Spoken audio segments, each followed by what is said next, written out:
Hi viewers, இது unit Tamil. இது வரைக்கும் நம்ம சேனலை சப்ஸ்கிரைப் பண்ணாலும் சப்ஸ்கிரைப் பண்ணிக்கோங்க. கூடவே இந்த பெல் ஐக்கனை கிளிக் பண்ணிக்கோங்க. இன்றைக்கி நம்ம அஸ்வத்தாமனை பற்றி பார்க்க போகிறோம். அஸ்வத்தாமன் மகாபாரத வாரில் வந்த ஒரு மாவீரன். அஸ்வத்தாமனுடைய அப்பா குரு துரோணாச்சாரியார். இவர் தான் பாண்டவர்களுக்கும் கௌரவர்களுக்கும் கல்வி மற்றும் ஆயுத பயிற்சியெல்லாம் சொல்லிக் கொடுத்தாரு. கடவுள் பரசுராமரோட சிஷியர்களில் இவரும் ஒருத்தர். 3 மாபெரும் வீரர்கள் பரசுராமருடைய சிஷியர்கள்.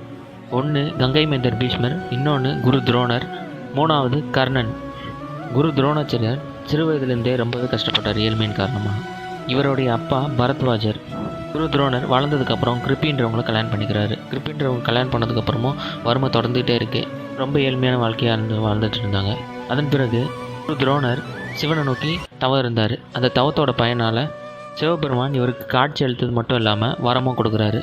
அந்த வரத்துக்கு குரு துரோணர் என்ன கேட்டார்னா, உங்கள் அம்சத்தில் எனக்கு ஒரு பையன் பிறக்கணும் அப்படின்னு சிவபகவான்கிட்ட சொல்கிறாரு. அது மட்டும் இல்லாமல் அவனுக்கு சோர்வு, தூக்கம், பசி இது எதுவுமே இல்லைனாலும் அவனால் எல்லா டைமுமே சுறுசுறுப்பாக இருக்க முடியணும் அப்படின்னு சொல்லிடுறாரு. சிவனும் துரோணாச்சாரியர் கேட்ட வரத்தை அப்படியே கொடுத்துட்றாரு. கிருப்பிக்கும் துரோணாச்சாரியருக்கும் ஒரு குழந்தை பிறக்குது. அந்த குழந்தை நெத்தியோட மத்தியில் ஒரு மாணிக்கக்கல்லோடு பிறக்குது. அதுதான் அஸ்வத்தாமன். கௌரவர்களும் பாண்டவர்களும் குரு துரோணாச்சாரியர்கிட்ட கல்வி மற்றும் ஆயுத பயிற்சிகள்லாம் கற்றுக்கும் போதே இவரும் கற்றுக்கிறாரு அஸ்வத்தாமனும். ஒரு நாள் கௌரவர்கள் என்ன பண்ணாங்கன்னா, மாட்டுப்பாலில் இனிப்பு கலவைகளை சேர்த்து குடிச்சிட்டு இருந்தாங்க. அதை பார்த்த உடனே அஸ்வத்தாமனுக்கும் குடிக்கணும்னு போல ஆசையாக இருந்தது. அதனால் கௌரவர்கள்ட்ட போயிட்டு அவருக்கும் கொஞ்சம் கேட்குறாரு. ஆனால் கௌரவர்கள் வெறும் தண்ணியில் அந்த இனிப்பு கலவைகளை கலந்து அவர்கிட்ட கொடுத்துட்டாங்க. அதை அஸ்வத்தாமன் குடிச்சிடுறாரு.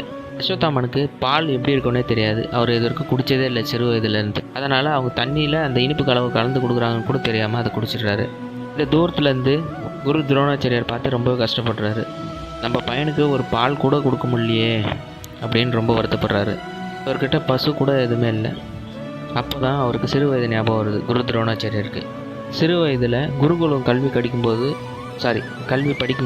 இவருக்கு ஒரு நண்பர் இருந்தார். அவர் தான் துருபதன். அவர்கிட்ட இவர் ஒரு சத்தியம் வாங்கிக்கிறாங்க.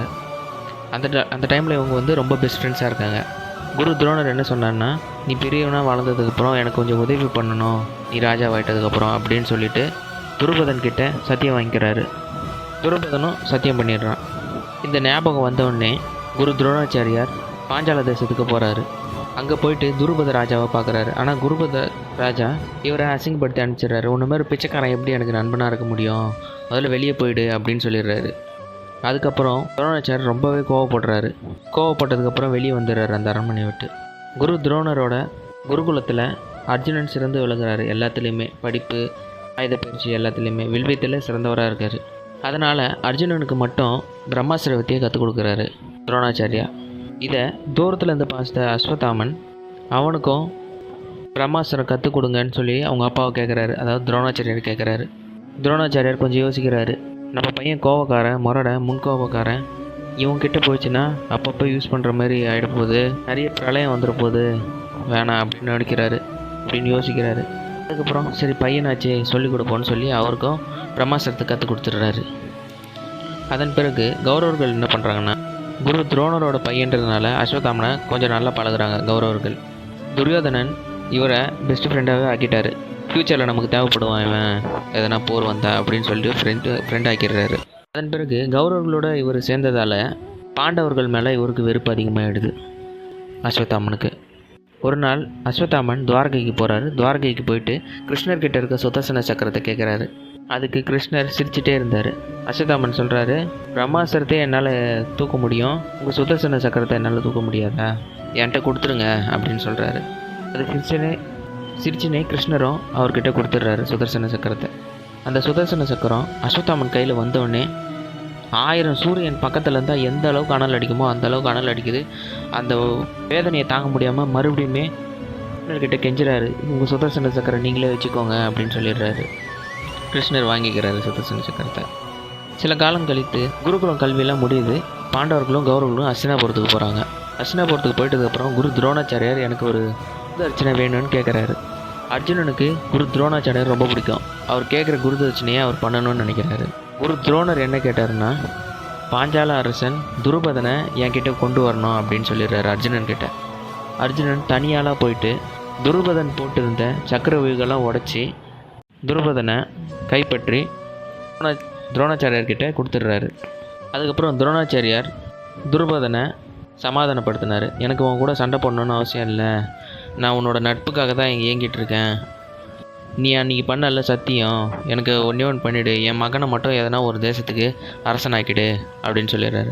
அதுக்கு துருபதனும் ஓகேன்னு சொல்லிவிட்டு ஒரு ராஜ்யத்தை கொடுத்து அந்த இடத்துல ஒரு அரசனாக்கிறாங்க அஸ்வத்தாமனை. ஆனாலும் துருபதனுக்கு இந்தமாரி துரோணாச்சாரியர் நம்மளை பண்ணிட்டாரு, அவரை கொல்லணும் அப்படின்றதுக்காக ஒரு யாகம் நடத்துகிறாரு. யாகத்தில் ஒரு பையனை கேட்குறாரு. ஆனால் பையன் மட்டும் வராமல் பொண்ணும் சேர்ந்து வராங்க. அவங்க தான் திரௌபதி. ஒன்று திஷ்டியுமன் தான் அவர் கேட்குறாரு. திஷ்டியுமன் தான் துரோணாச்சாரியாரை கொல்றதுக்காகவே பிறந்தவன். அதன் பிறகு பல வருடம் கழித்து ஹஸ்தினாபுரத்தில் சூது விளையாட்டு விளையாடி கௌரவர்கள் பாண்டவர் பக்கம் இருக்கிற, அதாவது பாண்டவர்களோட மனைவி திரௌபதியை சேலையை உருவி அசிங்கப்படுத்துகிறாங்க. அதுவே போருக்கு வழிவகுத்துருச்சு. இன்றைக்கி பாண்டவர்கள் எல்லாம் சம கோவத்தில் எல்லாருமே சண்டை போட்டுட்டு போர் செய்கிறோண்டா, அவங்கள எல்லாரையும் அழிச்சிடுறோம் அப்படின்னு சொல்லிட்டு சபதம் எடுத்துகிட்டு போயிட்டாங்க. அதுக்கப்புறம் பாண்டவர்கள் யோசிக்கிறாங்க, நம்ம சொந்தக்காரங்களே நம்ம அண்ணன் தம்பிங்களை எப்படி நம்ம கொல்ல முடியும் அப்படின்னு யோசிக்கிறாங்க. அதனால் போர் வேண்டான்னு நினைக்கிறாங்க. கிருஷ்ணரும் வராரு. கிருஷ்ணர் என்ன பண்ணாருன்னா ஸ்ட்ரைட்டாகவே ஹஸ்தினாபுரத்துக்கு போயிட்டு, நீங்கள் போர் வேண்டாம், பாண்டவர்களுக்கு ஒரு 5 நிலத்தை மட்டும் கொடுத்துருங்க அப்படின்னு கேட்குறாங்க. துரியோதனன் கோவப்பட்டு, ஒரு குண்டூசி நிலம் கூட தர முடியாது, போயிடுங்க அப்படின்னு சொல்கிறாரு. அப்படின்னா போர் தான் வரும், பரவாயில்லையான்னு கேட்குறது. போர் வந்தால் பரவாயில்ல அப்படின்னு சொல்லிட்டு துரியோதனன் சொல்லிடுறாரு. கிருஷ்ணர் கிளம்பி போகும்போது அஸ்வத்தாமன் இருந்தான். அந்த அஸ்வத்தாமனை பார்த்ததுக்கப்புறம் கிருஷ்ணர் அவரோட மோதிரத்தை கீழே போடுறாரு வேணும்னே. அந்த மோதிரத்தை அஸ்வத்தாமன் எடுத்து கொடுத்துட்றான். கொடுத்தது இல்லாமல் கிருஷ்ணர் பார்த்து சிரிக்கிறான். இதை தூரத்துலேருந்து துரியோதனன் பார்த்துட்டு, அஸ்வத்தாமன் கிருஷ்ணர் சைடு போயிட்டார் போல இருக்கே, இனிமேட்டு இவனை நம்பக்கூடாது அப்படின்னு நினைக்க ஆரம்பிச்சிட்டார். நம்பவும் மாட்டுறாரு. அதுக்கப்புறம் ஒரு போர் நடக்குது, 18 நாள் போர். அதுதான் மகாபாரதம். அந்த போரில் முதல்ல பீஷ்மரை கொண்டுடுறாங்க. அதுக்கப்புறம் துரோணரை கொல்றதுக்கு ஒரு பிளான் போடுறாங்க. கிருஷ்ணர் தான் பிளான் போட்டார். ஃபஸ்ட்டு அவங்க என்ன பண்ணாங்கன்னா, அஸ்வத்தாமன் பேர் வச்சுருக்க ஒரு யானையை கொல்றாங்க பீமன் மூலமாக. அதை யுதிஷ்டர்லாம் பார்க்குறாரு. பிறகு குரு துரோணாச்சாரியார் போர் செஞ்ச இடத்துல போயிட்டு அஸ்வத்தாமன் இறந்துட்டான் அப்படின்னு சொல்கிறாங்க.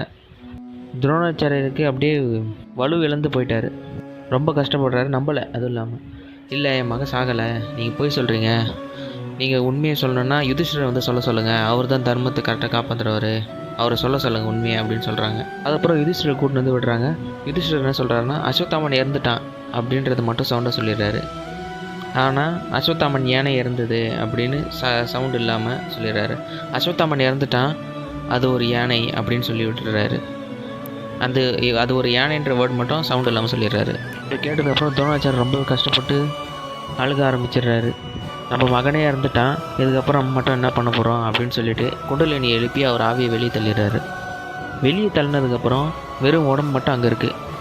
அதை பார்த்த திஷ்டியுமன் என்ன பண்ணான்னா, துரோணாச்சாரியோட தலையை அப்படியே வெட்டி எடுத்துடுறான். அதுக்கப்புறம் அஸ்வத்தாமன் பார்த்து கதறி அழுவுற ஆரம்பிச்சிட்டான்.